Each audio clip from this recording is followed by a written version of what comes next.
ಈ ಹೊತ್ತಿನ ಲಂಚ್ ಬ್ರೇಕ್ನಲ್ಲಿ ಮೊದಲ ಸ್ಟೋರಿ. ರಾಜ್ಯ ಕಾಂಗ್ರೆಸ್ನಲ್ಲಿ ಈ ಪವರ್ ಶೇರಿಂಗ್ ಅನ್ನುವಂತಹ ವಿಚಾರ ಈಗ ಮತ್ತಷ್ಟು ತಾರಕಕ್ಕೆ ಏರ್ತಾ ಇದೆ. ನವೆಂಬರ್ ಕ್ರಾಂತಿಯ ಸದ್ದು ಗದ್ದಲಗಳೇ ಈಗ ಚರ್ಚೆಗೆ ಗ್ರಾಸ ಆಗಿರೋದು. ಈಗ ಉತ್ತರಾಧಿಕಾರಿಯ ಕದನ ಶುರುವಾಗಿದೆ, ಉರಿ ಶುರುವಾಗಿದೆ. ಒಂದು ಕಡೆ DKಶಿ ಡೆಡ್ಲೈನ್ ಕೊಟ್ಟಿರೋದು, ನವೆಂಬರ್ ಅಂತ್ಯಕ್ಕೆ ಪವರ್ ಶೇರಿಂಗ್ ಫಿಕ್ಸ್ ಅನ್ನುವಂಥ ಪ್ರಶ್ನೆ ಈ ಬೆನ್ನಲ್ಲೇ.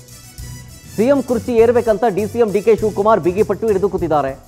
ಈಗಾಗಲೇ AICC ಅಧ್ಯಕ್ಷ ಮಲ್ಲಿಕಾರ್ಜುನ ಖರ್ಗೆ ಅವರ ಜೊತೆಗೆ DCM DKಶಿ ಚರ್ಚೆ ಮಾಡಿದ್ದಾರೆ. ಮಲ್ಲಿಕಾರ್ಜುನ್ ಖರ್ಗೆ ಆದಮೇಲೆ ಖಡಕ್ ಮಾತುಗಳನ್ನಾಡ್ತಾ ಇದ್ದಾರೆ DK ಶಿವಕುಮಾರ್.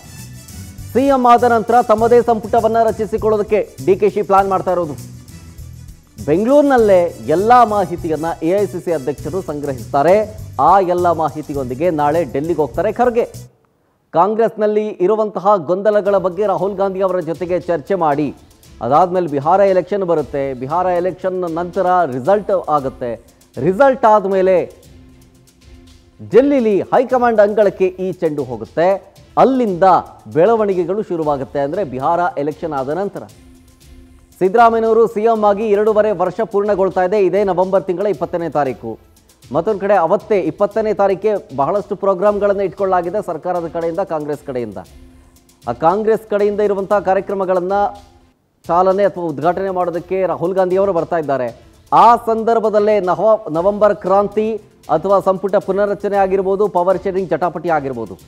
ಅವತ್ತಿನಿಂದ ಮತ್ತೊಂದು ಆಯಾಮ ಪಟ್ಟುಕೊಳ್ಳುತ್ತಾ ಅಥವಾ ಅಲ್ಲಿಂದಲೇ ಶುರುವಾಗುತ್ತಾ ನೋಡಬೇಕು.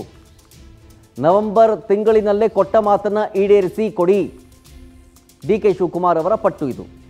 CM ಬದಲಾವಣೆಯ ಹೊರತು ಸಂಪುಟ ಪುನರ್ರಚನೆ ಬೇಡವೇ ಬೇಡ ಅಂತ DK ಶಿವಕುಮಾರ್ ಹೇಳ್ತಾ ಇರೋದು. ಈಗ ಸಂಪುಟ ಪುನರ್ರಚನೆ ಮಾಡಬೇಕು ಅಂತಂದರೆ ಇರುವಂಥ ಸಚಿವರಿಗೆ ಕೊಟ್ಟು ಹೊಸವರಿಗೆ ಮಣೆ ಹಾಕೋದು, ಇದು ನಾಯಕತ್ವ ಬದಲಾವಣೆ ಆದಾಗ ಮಾಡಿಕೊಳ್ಳೋದು ಬೆಟರ್. ಸಂಪುಟ ಪುನರ್ರಚನೆ ಮಾಡಬೇಕು ಅಂತಂದರೆ ನಾಯಕತ್ವ ಬದಲಾವಣೆ ಆಗಬೇಕು, ಇಲ್ಲ ಅಂತಂದರೆ ಸಂಪುಟ ಪುನರ್ರಚನೆ ಬೇಡ ಅಲ್ಲಿ ತನಕ. ಇದನ್ನೇ ಮಲ್ಲಿಕಾರ್ಜುನ ಖರ್ಗೆ ಅವರ ಬಳಿ ಮಾತನಾಡಿದ್ದಾರೆ DK ಶಿವಕುಮಾರ್ ಅವರು. ಜೊತೆಗೆ ಪಕ್ಷದಲ್ಲಿರುವಂಥ ಗೊಂದಲಗಳ ಬಗ್ಗೆ, ಬಡಿದಾಟದ ಬಗ್ಗೆಯೂ ಕೂಡ ಈಗ ಆಲ್ರೆಡಿ ಖರ್ಗೆ ಅವ್ರಿಗೆ ತಿಳಿಸಿದ್ದಾರೆ.